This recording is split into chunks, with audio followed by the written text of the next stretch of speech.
Green Road Gardens. The frost is all gone and we're back to the rain, but it's lovely and mild here today. I'm in my tunnel here and I'm going to show you how to prune a grape vine. Somebody had messaged me knowing how to prune one, so I said hold off and I'll show you someday. So I'm going to do it today. And now I have two vines in here in the tunnel. This established one here, it's a green variety, and it's been here for maybe 8 years, and it's got two legs, so it's got two big vines that are trailing down along the middle of the tunnel there. But if you come back in here, just as I was getting ready here, I noticed that I had done something terrible here. I had tied up one leg of the vine, and I should have been checking this string because it's now acting like a tourniquet on the vine, and it's actually choking it a bit. But as it happens, I have decided to cut out this entire leg here, because as I walk down here I keep banging my head on this.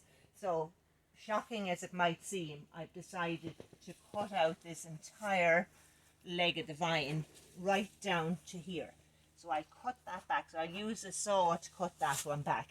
So don't ever be using a secateurs that isn't big enough for the job. If it's reasonably small, but too big for the secateurs, you can use a loppers, but otherwise use a little pruning saw, because you can do damage both to the vine and to your tool by using a tool that isn't big enough.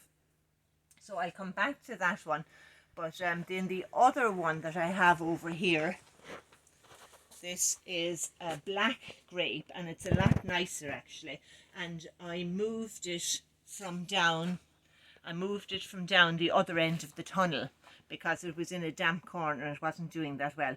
So I moved it up to this corner of the tunnel. And people often ask me, you know, where do I plant my grape? Do I plant it outside in the ground and feed it in, or do I plant it in a pot, or do I plant it in the ground inside? It all depends on the space you have, really. Both of mine, I have them planted in the ground in the corners of the tunnel, inside the tunnel, because my tunnel, the plastic doesn't go down into the ground. It's attached to runners around the bottom of the tunnel, so the roots, even though I have it planted inside, the roots have access to get outside. So that's okay to have it planted in the ground. If your space is restricted, then you can have it growing in a large pot. And you can restrict the size of your grape as much as you like. Both of mine, I'm going to let them run the length of the tunnel up on the high bars, so that they're up and out of the way, and that's why I'm removing the second one of that first grape there, because it's just in the way. But you can let them keep going forward for as much room as you have, but obviously if you only have them in a pot, you keep them smaller. So pruning is a difficult thing. I bought a pruning manual from the RHS, and it's a brilliant book, but it kind of works on the premise that you have the perfect plant. And like when I opened the book and I saw these perfect apple trees and that, and you look and you say, oh yeah, you cut off that branch and that branch and that branch, and then you go out to your own and it doesn't bear any resemblance to what it did in the book. So what you should really do is learn about the principles of why you're pruning, and you have to know each plant as to which part of the plant it fruits on, and whether it fruits on this year's vine or last year's vine or branch, whichever you're working with.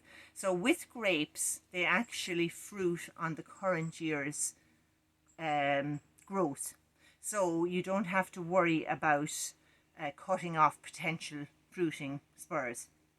So what you're aiming to do when you're pruning a grape is twofold.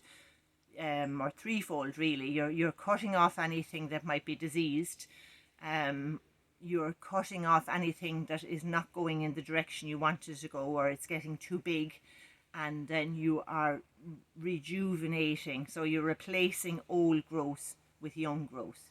So I'm going to go around here now and get up on my couple of steps here, and I'm going to show you what I mean by that. Now there are different ways of pruning grapes. You know, there's a curtain method where you leave them all hanging down, but that for me doesn't suit because they're all in the way. So what I have here is this is the main vine going along here.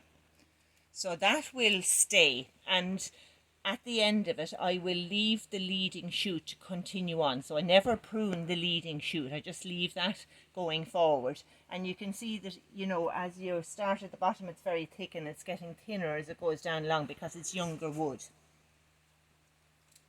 But then the growth on it here, so in the past I've been very greedy about trying to get too much fruit, and then you end up with it not ripening properly and you end up with too much of it really, and it ends up going mouldy and that. So I think what it's better to do is have less and of a better quality. So here, now I've been pruning this all during the summer. If I hadn't pruned this during the summer, it would be covering the entire tunnel. They are amazing what growth they can put on. So it would be covering miles too much space if you let it off. So what you do is, say this here, right? There's the end of a grape, a bunch of grapes. So you would always cut it after the bunch of grapes. You would cut off. Say here's one here now that you can see better. So see that bunch of grapes. So I cut off the growth after the bunch of grapes, and it would have kept growing and growing and growing, and would even try and produce a second bunch of grapes after the first bunch. So you would never leave any more than one bunch on any particular side shoot, and you'd cut off anything that came off after that. You could leave a few leaves after the bunch of grapes. So you might need to do that 2 or 3 times over the summer. Then this time of year, what you're trying to do is you're going to cut back these little side shoots to what we call fruiting spurs. So you'd never leave them much longer than say 2 buds. So there's one bud there, and there is actually a little bud in at the edge as well, and here's a little bud here as well. So and then there's another one here in very close proximity to that. But just looking at the 2 here, this one is the healthier of the 2. So I'm going to go in there and I'm going to cut off those ones that I don't consider to be very healthy, and I'm going to cut this one off just past a bud like that. So I've left it about 4 inches long. And so my next shoot here, this is the next shoot here.